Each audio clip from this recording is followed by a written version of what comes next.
Ayun, isang maganda at mapagpalang hapon po sa ating lahat. Ngayon po ay araw na naman ng Miyerkules at samahan ninyo ako sa isa na namang kapanapanabik na oras ng pagkatuto sa asignaturang Pilipino. Mabuhay po kayo! Lahat po ng mga mag-aaral at kaguruan sa buong Pilipinas, lalong-lalo na po yung mga magulang na laging gumagabay sa kanilang mga anak. Muli po, ako po si Tutor Eric, ang inyong makakasama sa pagtuklas ng kaalaman sa asignaturang Pilipino. Magandang hapon po sa inyong lahat. Ayun, tayo po ay kasalukuyang napanonood sa DepEd Itulay FB page. Kaya sa mga kasalukuyang nakikinig po sa atin ngayong hapon at nanonood ng ating online tutorial session, ayan, free or feel free to like, share this online tutorial video. Ayan. Gusto ko rin pong lubusin yung pagkakataong ito na i-shout out po ang SDO Caloocan. Lahat po ng mga guro sa SDO Caloocan, lalong-lalo na po sa aming butihing Schools Division Superintendent na walang iba kundi si Dr. Nerissa L. Losaria, CESO 5. Gayon din po sa punong guro ng Bagumbong High School na si Ginoong Noel G. Kibuyin.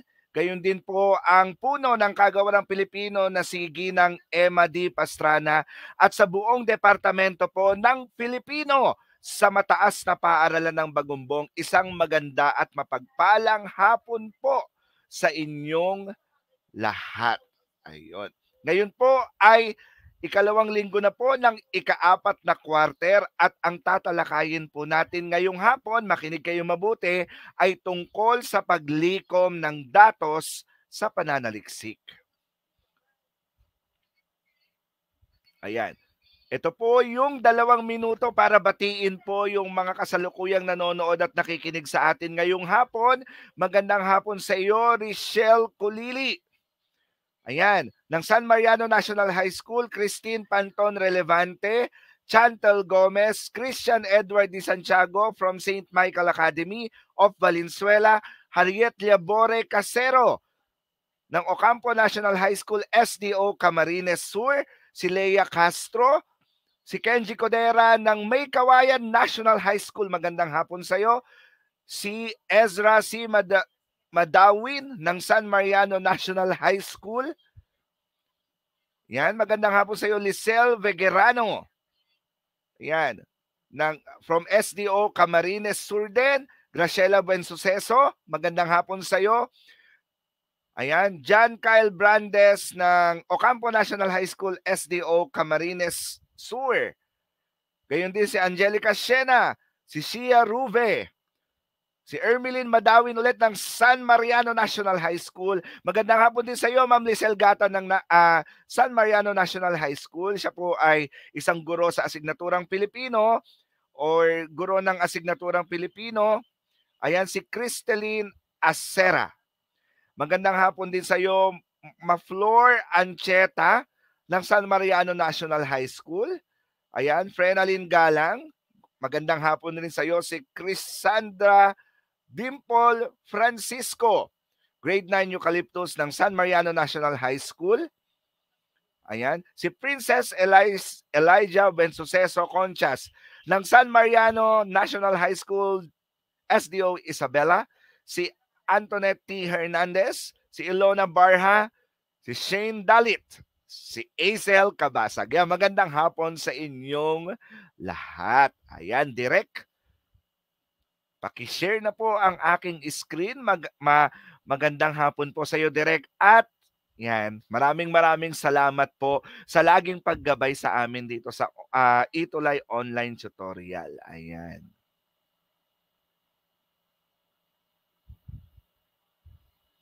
Wait lang po, antayin lang po natin na ma-share po ang aking PowerPoint dito sa ating online. Yan. Tutorial. Maraming salamat po, Direk. Ayan. Ito po yung mga gawa. Pumili po kami ni Tutor Ryan ng 2 mahuhusay na gawa mula po dun sa takdang gawain nung nakaraang linggo. Ayan, natutuhan ko. Ayan, Babasahin ko po sa inyo ang tungkol sa unang isinulat ni Dr. Jose Rizal na Noli Me Tangere.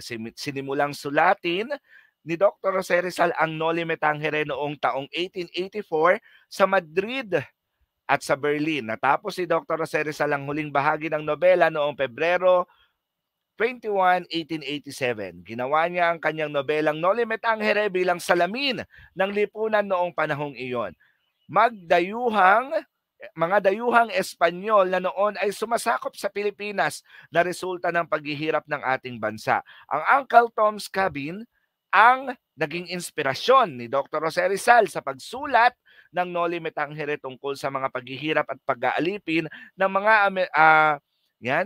sa mga negrong alipin. Ang Noli Me Tangere, salita na Latin na ang ibig sabihin ay huwag mo kong salingin. Hango sa Ebanghelyo ni San Juan Bautista, inihilintulad niya sa isang masamang lipunan. Ayan. Ito po ay gawa ni Marian Velasco Taguba, grade 9 Periwinkle ng San Mariano National High School. Ayan, at ang kanyang guro sa Pilipino ay walang iba kundi si Ma'am Lisel Bigatan. Ayan, magandang hapon sa iyo, Cristel Marie Tamayo Tulaga ng Bagumbong High School. Yan, ito po ay gawa naman ni Princess Elijah Conchas, grade 9 Periwinkle. Galing rin po sa San Mariano National High School kay Ma'am Lisel Gatan. Ayan, medyo, ayan, tignan natin kung ano yung gawa ni Princess. Ayan. Dahil sa mga nalaman ko, napagtanto ko na para sa akin bilang isang anak, kapatid, estudyante at higit sa lahat bilang isang Pilipino, ang kahalagahan ng pag-aaral ng mga akda ni Rizal, partikular na ang Noli Me Tangere at El Filibusterismo ay upang bigyang pagpupugay ang ating pambansang bayani. Bigyang tuon ang kagitingang kanyang ipinakita sa kabila ng mga ginawa sa atin ng mga mananakop. Una sa lahat, ang mga nobela ni Rizal ang unang gumising sa mga natutulog na isipan ng mga Pilipino. Ito ang nagdilat sa mga mata ng ating mga kababayan sa kung ano talaga ang nangyayari sa atin at sa ating inang bayan. Pangalawa, ang Noli Me Tangere at El Filibusterismo ay parte ng ating makulay na kahapon. Isa ang mga akdang ito sa mga nagpatingkad ng ating kasaysayan. Ito ang nagsilbing inspirasyon at lakas sa ilan pa nating magigiting na bayani upang ipaglaban ang anuman dapat para sa atin. Pangatlo, may malaki itong ginampanan sa buhay ng bawat isang Pilipino. Ang mga aral na mapupulot dito ay maaari nating magamit hindi lamang ngayon, ngunit hanggang wakas ng ating buhay na maaari pa nating maipasa sa mga susunod na henerasyon pang daraan. Ayun, medyo mahaba na ito pero napakaganda or makahulugan yung gawa ni Princess Elijah Conchas. Ayan, maraming salamat at congratulations. Ayan. Sige, tuloy na tayo. Ngayong araw na ito o ngayong hapon na ito, aalamin natin o matututuhan mo ang tungkol sa pananaliksik. Mga dapat isaalang-alang sa pagsasagawa at pagtatala sa mga nalikom mong datos mula sa ginawang pananaliksik. Yan. Sana'y matutuhan mo rin pahalagahan ang pananaliksik, lalong-lalo na ang mga etika sa pagsasagawa nito.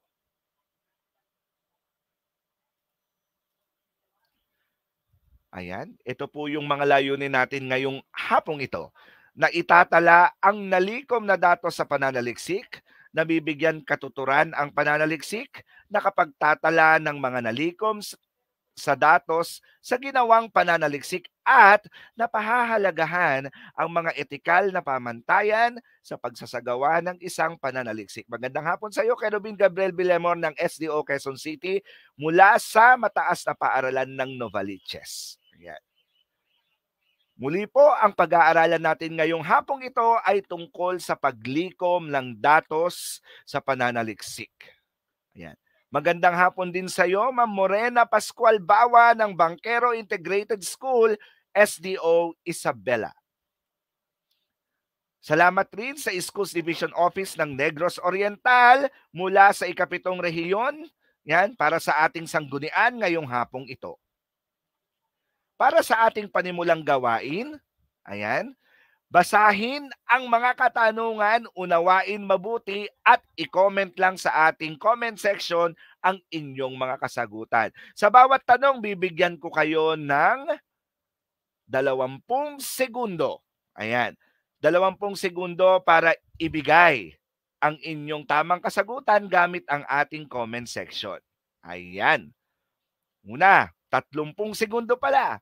Ito ay isang mapanuri at makaagham na investigasyon o pagsisiyasat ng isang bagay, paksa o kaalaman sa pamamagitan ng pangangalap, pagpapakahulugan at pag-uulat ng mga ideya na objektibo, matapat at may kalinawan. Ito ba'y pananaliksik, banghay, thesis o balangkas? Yan, i-comment ang inyong sagot sa ating comment section. Ayan, sabi ni Morena at sabi ni Kerubin Gabriel Villamor, ayan, Shane Dalit, marami sa inyo, letter or letrang A ang sagot. Tingnan natin ang tamang sagot. Ang tamang sagot sa unang katanungan ay pananaliksik. Yan. Letrang A, magaling, Christian Edward Santiago. Ayan. Ikalawang katanungan naman, ano ang tawag sa pinal na sipi ng isang sistematikong pananaliksik? Ito ba'y burador, bibliography, manuskrito, or final output? Ano kaya ang sagot sa ating ikalawang katanungan? Pinal na sipi ng isang sistematikong pananaliksik. Ayan. Tingnan natin kung ano yung tamang kasagutan sa ikalawang katanungan. Okay lang na magkamali kasi ito ay panimulang gawain pa lamang, no? Yan. Ang tawag ay letrang C, manuskrito. Ayan. Tatlong katanungan. Ang mga sumusunod ay ang mga bagay na dapat isaalang-alang sa paggawa ng pansamantalang bibliography. Alin dito ang hindi kabilang? A, pangalan ng author. B, pamagat ng isinulat. C, pamagat ng aklat. O D, internet.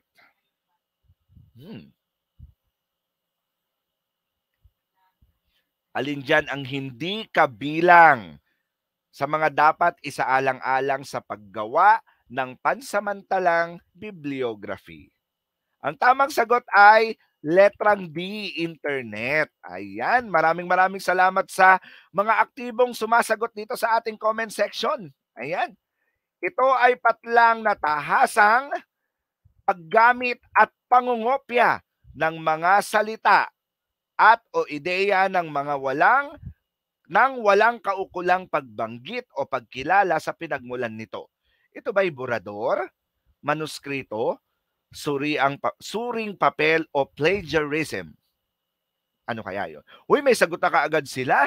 Ayan, ang tamang sagot daw, sabi ni Princess ay D. Gayon din si Shane, si Morena, si Christine, si Richelle. Tignan natin kung tamang inyong mga sagot. Ayan. Plagiarism ang tamang kasagutan. Kaya meron tayong nakikitang CTTO, di ba? Ang ibig sabihin nun ay credits to the owner. Dapat, yan, banggitin natin na itong isinulat natin o yung mga masterpiece na inilalabas natin, online man yan o naisulat natin, ay merong credits sa tunay na may-ari. 5. Alin sa mga sumusunod ang ikatlong hakbang sa pananaliksik?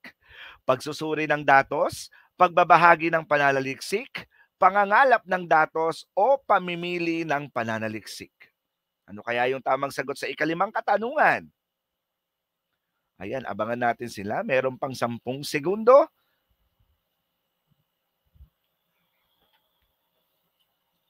Ayan, A daw. Tignan natin. Number 5, C. Tignan natin. Iba-iba yung sagot nila. Ayan. Ang tamang sagot ay letrang C, pangangalap ng datos. Ayan. Next. Ka-6. Sa bahaging ito matatagpuan ang disenyo at pamamaraan ng pananaliksik at ang instrumentong ginamit sa pangangalap ng datos? A. Format, metodolohiya ba, resulta ng diskusyon o rasyonal? Ano kayang tamang sagot sa ika-6 na katanungan? Sabi ni Kerubin, B. Metodolohiya. Sabi naman ni Christine, A. Tingnan natin kung sino may tamang kasagutan. Ayun!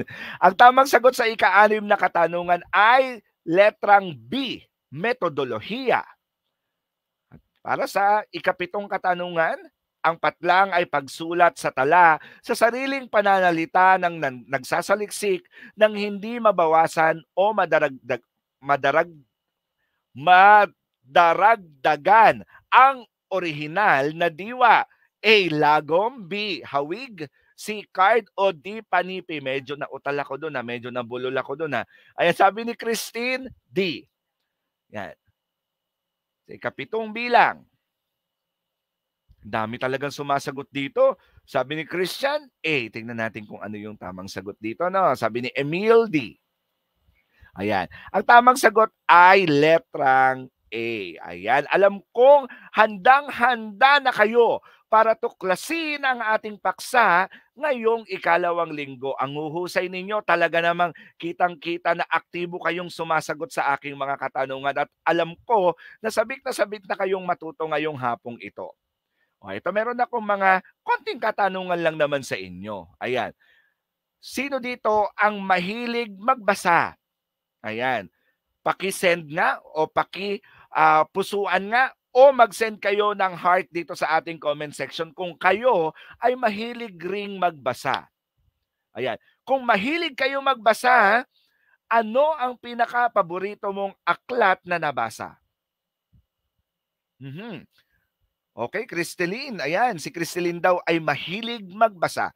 Si Cristelyn Acera, si Ashley, si Kerubin, si Queenie. Ang dami palang mahilig magbasa dito na kasalukuyang nanonood at nakikinig sa atin. Ano yung paborito nyong basahin? O ano yung paborito mong pinaka-paborito mong aklat na binasa?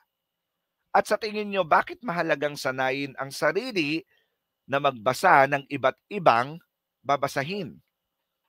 Ayan, magandang hapon sa iyo, Ivan Garo.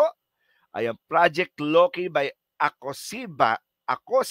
Ayan, Korido ng Ibong Adam na po ang kasalukuyang binabasa ko. Ayan, isa sa mga obra maestra na pinag-aaralan sa junior high school.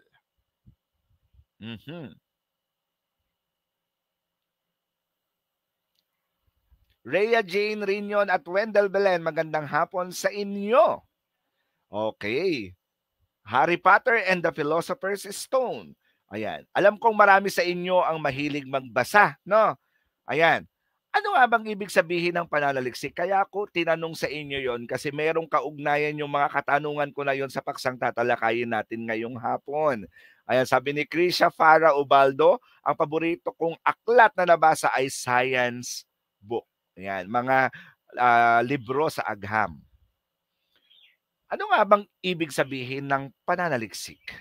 Ang pananaliksik, ang proseso ng paghanap ng mga totoong impormasyon na humahantong sa kaalaman. Isinasagawa ito sa pamamagitan ng paggamit ng kung ano ang nalalaman o napag-alaman na.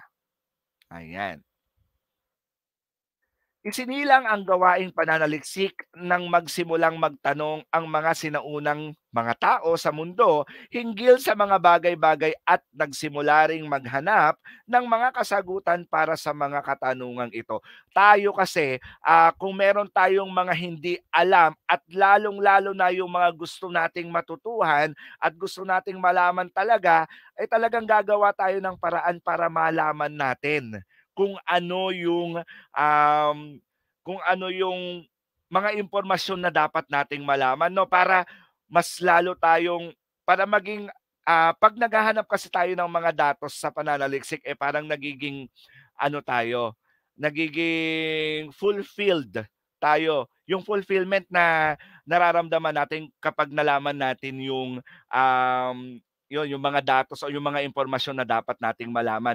Magandang hapon sa iyo, Ginang Marites de Tangco ng Mataas na Paaralan ng Bagumbong. Isang mapagpalang araw po sa inyo. Ayan.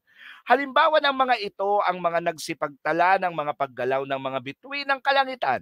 Subalit nagsimula lamang ang tunay na makabagong gawi sa pananaliksik dahil kay Galileo Galilei noong taong 1500. Mga gabay sa pamimili ng paksa at pagbuo ng suliranin sa pananaliksik. Una, may sapat bang sanggunian na pagbabatayan ang napiling paksa? Ayon, kailangan kasi meron tayong ngayon naman talagang sapat na no yung mga sanggunian. Although kailangan nating maging maingat sa pagkuha ng batayan ng mga impormasyon na dapat nating makalap. Okay? Sunod tayo. Paanong lilimitahan o paliliitin ang isang paksa na malawak ang saklaw? Ito yung sinasabi nating scope and limitation. Tinitignan natin kung yung mga nakalap ba nating impormasyon o mga datos ay may kinalaman dun sa ginagawa nating pananaliksik. Huwag tayong mag-go beyond. Ibig sabihin, huwag tayong sumobra o kailangan yung mga relevant information o yung mga importanteng mga impormasyon lang ang kukunin natin para hindi maging malawak yung saklaw o hindi maging magulo yung mga datos at impormasyon na makukuha natin.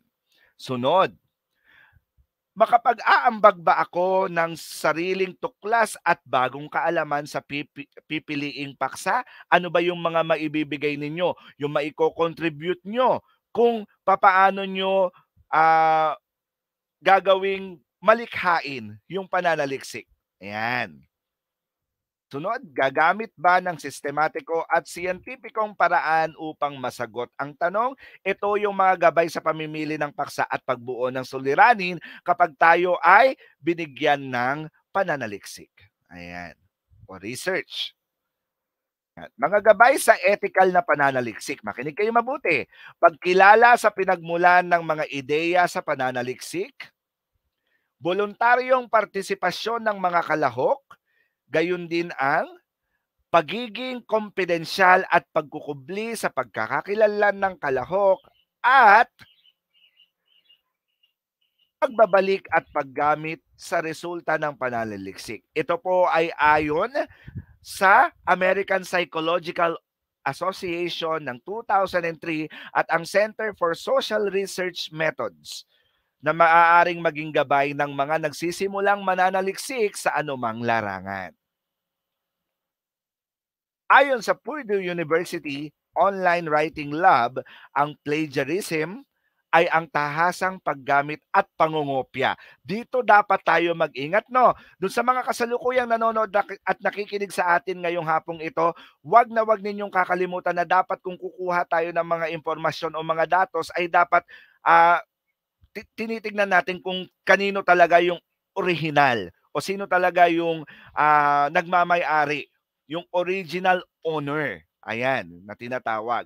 Ito ay pangungopya ng mga salita o ideya ng walang kaukulang pagbanggit o walang tinatawag na CTTO, credits to the owner, o pagkilala sa pinagmulan nito. Dapat tayong mag-ingat dyan. O kung kaya naman natin ay mas maganda kung magiging malikhain yung ating pananaliksik sa pamamagitan ng ating effort o ng ating pag-iisip o yung sarili nating yung sarili nating isip ang ginagamit natin sa pananaliksik. Ayan. Dapat daw gumagamit tayo ng CTTO o citation, sabi ni Kerubin. Magaling. Ayan. Iba pang anyo ng plagiarism. Pag-angkin sa gawa, produkto o ideya ng iba. Yun yung una. Pangalawa, hindi paglalagay ng maayos na panipi sa mga pahayag. Ayan, kung sino ang may sabi nitong mga linyang to, ayan, anyo pala yun ng plagiarism. Sunod tayo, pagbibigay ng maling impormasyon sa pinagmulan ng siniping pahayag. Ayan, kaya kailangan yung sanggunian natin kung saan natin nakuha yung mga impormasyon na isasama natin sa ating pananaliksik ay talagang well-researched o talagang nandun, mababasa ng mga pag-aalayan natin ng pananaliksik para hindi tayo yan, makasuhan ng plagiarism or hindi, ayan. Pagpapalit ng mga salita o katulad na wika o kaya ay pagsasalin ng teksto, ngunit pangungopya sa ideya ng walang sapat na pagkilala. Walang citation, walang credits to the owner. Yan, dapat kilalalin natin kung sino yung original na pinanggalingan ng mga impormasyon na ginagamit natin. Ang pangungopya ng napakaraming ideya at pananalita sa isang pinagkunan ng halos bumuo na sa iyong produkto, tukuyin mo man o hindi ang pinagmulan nito. Kaya kailangan maging maingat tayo sa pagkuha ng ating mga sanggunian o impormasyon na gagamitin natin sa ating pananaliksik. Mga bahagi at proseso ng pananaliksik. Una, pamimili at pagpapaunlad ng paksa ng pananaliksik, pagdidisenyo ng pananaliksik, at pangangalap ng mga datos. Katangian ng isang mananaliksik ang pagiging masinop at sistematiko sa buong proseso ng pagsasagawa ng pananaliksik. Yan, ito na yung mga proseso ng pananaliksik na ibinigay ko sa inyo. Pagsulat ng tala, gumamit ng card na pare-pareho ang sukat na siyang pagsusulatan ng kukuning tala. Kailangang pare-pareho ang mga sukat ng mga card para sa madaling paghawak at paggamit sa mga ito kapag isinulat na ang sulatin. Ito ang tinatawag na tuwirang sipi. Ayan. Ayan. Yan natin. Yun ha, lagi nating tatandaan yun ha. Ayan. Gumamit tayo ng mga card. Yan, pare-pareha sa sukat para kapag isinulat ang sulatin ay madali nating hawakan at madali nating magamit. Yan. Ito naman yung yan. Tala ang tawag sa pagsulat. Ayan. Ang tala ay pagsulat sa tala sa sariling pananalita ng nagsasaliksik ng hindi mababawasan o madaragdagan ang orihinal na diwa. Hawig ang tawag, malayang ipinapahayag ang tala sa pagbibigay ng kahulugan at paliwanag sa sinabi ng orihinal. Tuwirang sipi naman, kokopyahin naman ang mga salita sa aklat sa tuwirang sipi, kaya dapat itong ipaloob sa panipi or yan. Huwag natin kakalimutan na isulat sa card na pare-parehas sa sukat yung pinakita ko sa inyo kanina ang pamagat ng siniping tala. Una. Pangalawa, tala tungkol sa bahagi ng paksa, pamagat ng artikulo o aklat at pahina, may akda, sa pinakamataas sa gawing kaliwa ng card, isulat din ang pamagat ng pangunahing kaisipan na kinabibilangan ng tala. Yan. Pagpapahalaga sa nakalap na impormasyon, paano nating papahalagahan? Ayan. Pagpapahalaga sa nakalap na impormasyon, di ba? Kailangan natin ng impormasyon para maging para maging malikhain yung ating pananaliksik, kadalasan at katanyagan ng author sa kanyang larangan, petsa ng pagkakalimbag at uri ng babasahin. Ayun. Dapat masabi kung alin sa nakalap na mga tala ang makatutulong at mahalaga sa susulating paksa. Yan.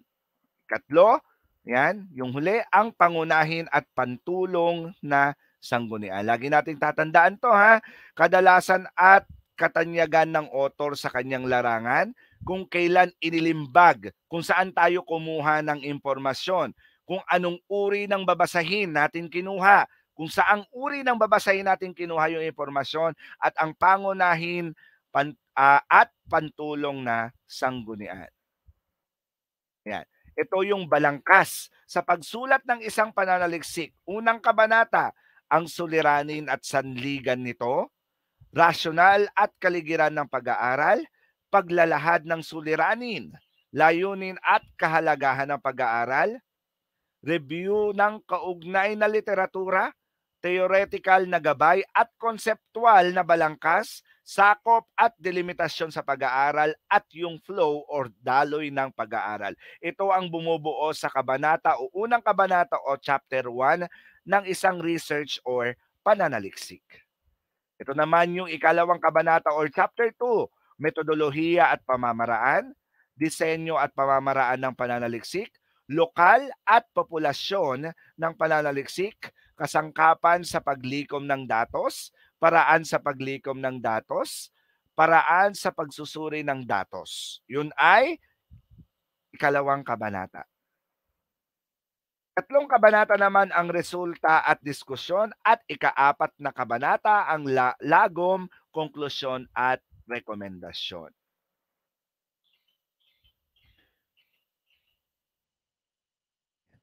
Kung kalaunan ay re-revisahin o i-revise natin ang isang buong pananaliksik upang ilathala bilang artikulo sa isang journal, kadalasang yan, na nahahati lamang ito sa apat na mahalagang bahagi. Una, rasyonal at kaligiran ng paksa, metodolohiya, resulta at diskusyon, konklusyon at rekomendasyon.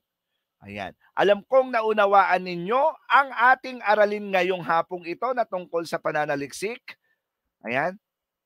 Dapat nating tandaan na ang pananaliksik ay ang proseso ng paghahanap ng mga totoong impormasyon na humahantong sa kaalaman. Isinasagawa ito sa pamamagitan ng paggamit ng kung ano ang nalaman at napag-alaman na. Bilang isang mananaliksik, nararapat na taglay mo ang pagiging masinop at pagiging masipag. Ayan, subukan natin. Ayan, subukin natin ang inyong natutuhan.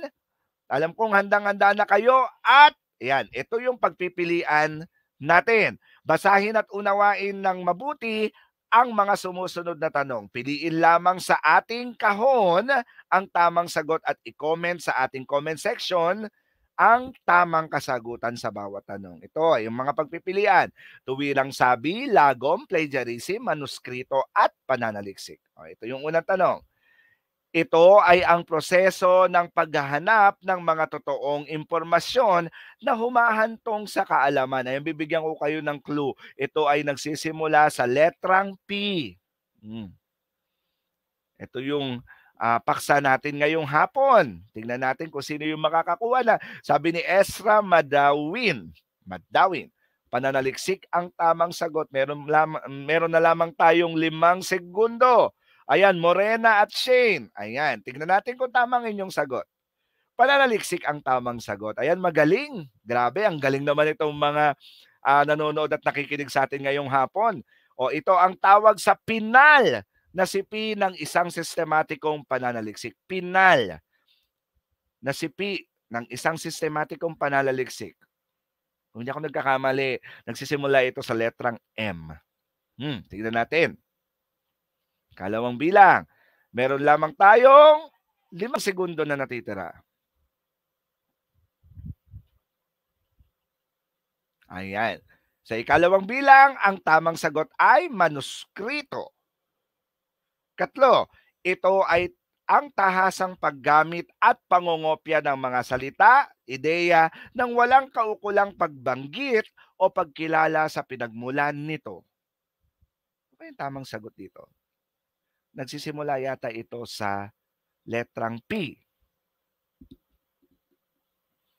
Ayan, ang galing ni Ezra. Talaga namang nauuna lagi. Ayan, sabi ni Aisel, Morena, tignan natin kung tama ang inyong sagot.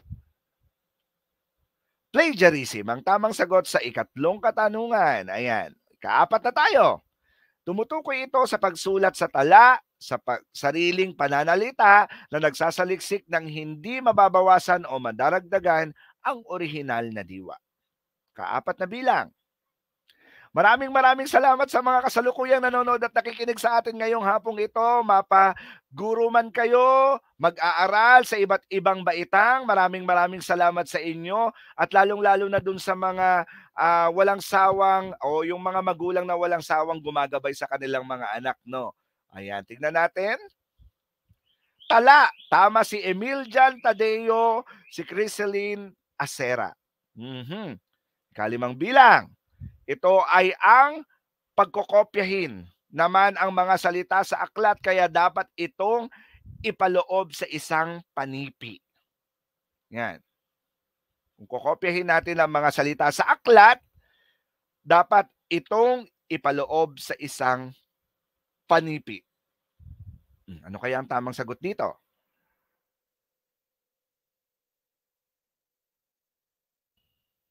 Quotation mark o panipi. Tingnan natin. Ayan. Okay, ang tamang sagot dito sa ikalimang bilang ay tuwirang sipi. Ayan. Ayan, binabati ko kayo sapagkat natapos ninyo. Konti na lang at matatapos na natin ang online tutorial. Ito ay ikalawang linggo ng ika-4 na quarter na. Meron pa tayong natitirang 6 na linggo at matatapos na ang ating online tutorial ngayong taong Pampanuroan 2021-2022.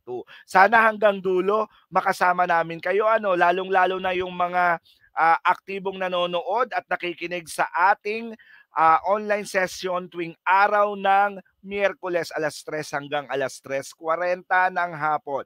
Para sa ating refleksyon, ayan, malaki ang maitutulong ng pananaliksik sa, sige, pwede nyong i-screenshot or pwede ninyong kunin o kunan ng larawan. Maaaring mahirapan ako sa bahaging ano ba ang sa tingin nyo mahirap na bahagi ng pananaliksik?